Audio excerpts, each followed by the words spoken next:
Recently, a young girl just kicked the bucket from a botched BBL surgery. I looked at her pictures and I couldn't understand why she wanted to add more fat to her body. After all, she was already thick. In fact, I had initially thought that she wanted to take out the BBL, to reduce the fat, because to me it looked a bit excessive. So you can imagine my surprise when I heard that she actually wanted to add more fat. And that she went to a particular hospital. She consulted with a doctor, and the doctor told her no, that they could not do it. And then she now went to another hospital to add more fat, because to me she already looked very thick. So I was just like, oh my goodness, this is a very serious issue in this world that needs to be addressed. Okay, are you feeling pressure to change your body? Does seeing people's pictures online make you question yourself? Does it make you want to put in more hours so you can earn more money and then go fix that belly or go pump up that behind? If so, keep watching this video. Hello guys, you're welcome to The Quoted Christian. Here we give social commentary from a Christian perspective, okay? We talk about things around us, all from a Christian perspective. If that sounds like what you're interested in, please stay tuned. Okay, so last week there was a video of a girl trending online. She had gone in for a BBL surgery and then she developed complications, and I took my time to do my research before coming out with a video. I had already seen other videos of people that had, died from this surgery, but those ones were like Americans or something. So hearing that this person is in Nigeria, and I say, in this our Nigeria, people are doing BBL. I'm sure I'm not the only one that thought that, And so at first I thought that she wanted to remove the BBL. I thought she wanted to reduce it. You understand? I did not know that she wanted to add more, because to me she was already very curvy. Like she had that South African girl kind of body. She already looked very curvy. But when I now looked at her very well, from her face to her body, I understood that, okay, this is someone that is used to surgery. Okay, I think she looked to me like she looked like she had put fillers in her jaw. The way her shape was shaped. Like I was like, okay, this person has probably done something to her face. I'm not sure. So I was like, okay, maybe, once you start touching yourself, once you start doing surgery, you become used to it.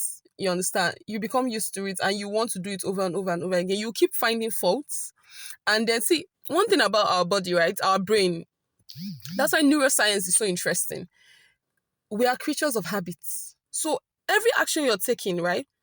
The more you do it, the more you're building a habit. So before you know, your brain is already wired to that habit. That's why doing things are bad. That's why I'm going to veer into the Christian aspect now. That's why sin is bad. When you lie once, you lie the second time, you lie the third time. Before you know it, you start lying as a habit. You understand? So liars are not just born. They are not just dropped from hell. Thieves are not just dropped from hell. You understand? Everyone is a creature of habits. So that's the dangerous thing about this plastic surgery of a thing. Once you start touching your body, it will be difficult to stop, especially if you have the money. Because to be honest, many people that have not done this surgery, it's not because they are so confident. It's because they don't have the money. Okay? So when you have the money and you have the access to these doctors, and then you are a social media person, you'll be tempted to touch your body. And I'm telling you, once you touch one part, in less than 2 years, you'll go back again. Check the statistics. And another thing about this BBL stuff is that sometimes it's not done properly. So you need to go back and rework it. And I don't even like the amount of pain, the amount of stress. For me, it's not worth it. It's not worth it for you to just try to jump on a trend, because you cannot tell me that the reason why people are getting these surgeries is because of body dysmorphia alone. I'm sorry, I don't agree with that. I think I'm going to make a video on that. I don't agree with that, because if there was not social media, 90% of the people in this world will not have body dysmorphia. Think about it. If there was plastic surgery did not start in 2012. It has been existing for a very long time. Okay, so why is it that our grandmothers then did not have body dysmorphia, or our mothers did not have body dysmorphia? You think they loved their belly after giving birth to 6 children? But they learned to live with themselves, and they learned to love themselves and love their life. Okay, At least many of them. So I don't think that the issue, that the reason why people are doing surgery is because of body dysmorphia alone. Yeah, is a factor. But what is causing body dysmorphia? Social media. Social media. And I'm saying this as someone that's just joined Instagram officially last week. I just joined Instagram officially last week, right? So I can't even imagine growing up and I'm in my mid-20s. So I can't imagine growing up as a teenager, going through Instagram, seeing white girls, black girls, Asian girls, Arab girls, Indian girls looking hot, looking fine, and not feeling a type of way about my own self. Do you understand? So that's why it's important for you to curate your social media feed in a way that will feed your confidence, not starve it. Let your social media feed, let your For You page feed your confidence. Let it not starve it. That's why the Quoted Christian is here. We are here to feed your confidence, okay? So yeah, your body is not a trend. And this is not only exclusive to the BBL trend. I'm seeing that thing is in. It's coming back. For me, thin has always been in, low-key. But now it's becoming louder that everyone wants to be thin. And now you're going to start seeing people starving themselves to be thin. Are you not tired? Your body is not a trend. Your body is not a trend. I remember when this BBL craze started, I was already a teenager. Right? Rappers were rapping about it, musicians were singing about it, everybody was into it, right? The whole Instagram baddie stuff. And now we are just coming out of it quietly, steadily. It's not completely over, but we are steadily coming out of it. Now people are entering into the whole thin stuff now, Ozempic and the rest. See, this life is a cycle. Okay? You sow, you reap. Winter, summer. It's a cycle. So now why would you now make your body a trend? So if BBL is in, if hourglass figure is in, you try your best to get hourglass figure. You eat bananas, you eat oats, you do exercise, or you go and do surgery. Then again, when thin is in, you go and remove it, or you start losing weight, or you start looking for a way to reverse your BBL, right? Then again, when the thing now comes back, you now go and eat more, you gym, or you go for surgery. Like, what kind of life is that? It makes no sense. Like, sometimes I just wonder how God is looking down at us from heaven, like these children. Before now, we had that, thin lips were in. If you had big lips abroad, you would be bullied for the big lips. Now, big lips started trending. People started injecting their lips just to get big lips. Now, when the thin lips thing comes back, because it's going to come back, trust me. When it comes back, people start removing the filler. Like,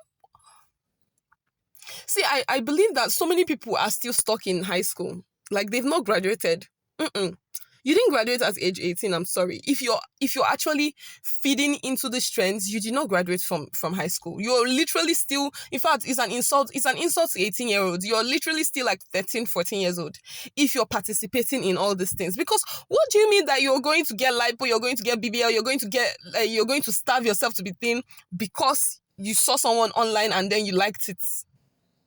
So what if that thing now becomes outdated? You're not going to keep trying to keep up with the trends and you're endangering your body. Okay, and then there are other people that do this just because they think they can get money from men. Okay, that's understandable. I think I'd even understand that more than if it's just you following trends. Do you understand? But then again, it's still dangerous because you're still endangering your money, your body. You're still endangering your body. Okay? And now we have a case of someone that died from this thing. You see, your body is not a trend. Your body is not a trend. Your figure is not a trend. Stop following these people. Anybody that you see and that, you feel insecure, please unfollow them. I'm sorry. People say, you're insecure. Be insecure in peace. At least be insecure and have your peace. So you can now develop your confidence enough. I just joined Instagram last week because first of all, I had no interest in it, But then when I started watching YouTube videos and I started seeing the whole Instagram body thing, I started understanding that, okay, this is why many people start feeling insecure about their own body. Do you understand? Because growing up in the early 2000s, how many people were insecure about their body? Even if they were insecure, they didn't even know it. So they were not even conscious about it. All they were conscious of was just, let me work, let me pay my bills. Do you understand? Okay? So if your For You page is feeding you, is like making you feel insecure, please, reconfigure it. Focus on sermons, music, dances. Just reconfigure it, okay? Reconfigure your For You page. Comedy. Go and laugh. Let your For You page just be giving you comedy skits, okay? So you can develop your confidence enough. I'm not saying if you're overweight or you're underweight, you shouldn't work on yourself. Exercise, eat healthy. Focus on those things. But please, your body is not a trend, my dear. Your body, see, let this just keep ringing in your head. Your body is not a trend. Your body is not a trend. Your body is not a trend. Because I'm telling you, this now we are in Ozempic craze, right? People are, well, steadily. People want to be thin again. Wait, it will soon change again to something else. So will you keep changing yourself? It's so exhausting. It's like you're a hamster in a wheel. It's literally what I call like the aesthetic rat race. Seriously. It's the aesthetic rat race. Like, why are you just disturbing yourself? You know? It's not worth it at all, my dear. So please, your body is not a trend. Your body is not a trend. And this BBL thing, like, people don't even go and do your research on BBLs. They go and get it. Sometimes and then they have to pay for recovery. Like, they have to go to a recovery house. They give them lymphatic massages. Sometimes they can't sit down on the toilet. They can't do several things for some weeks. And then at the end of the day, sometimes the BBL comes out botched. Can you imagine going through that pain, the expense, the emotional trauma, the mental, like the anxiety and everything, and then you come out and it's not looking good? Or maybe it starts looking good, then down the line, the fat dies in your body. And then you have to go and take it out. Just go to the gym. Eat eggs, eat chicken, eat vegetables, go to the gym, pray to God, go to church. Join a unit in church. Do something with your life. Start that business. Go to that cosmetology school. Go somewhere. Go and learn how to do nails. If you like music, start a YouTube channel. Sing. Find something to do with your life, because this is obviously a case of being idle. Like, you can't tell me that this is not a result of being idle. I'm sorry. Seriously. Alright guys, that's it for today. Like, subscribe. I'll see you later. Bye.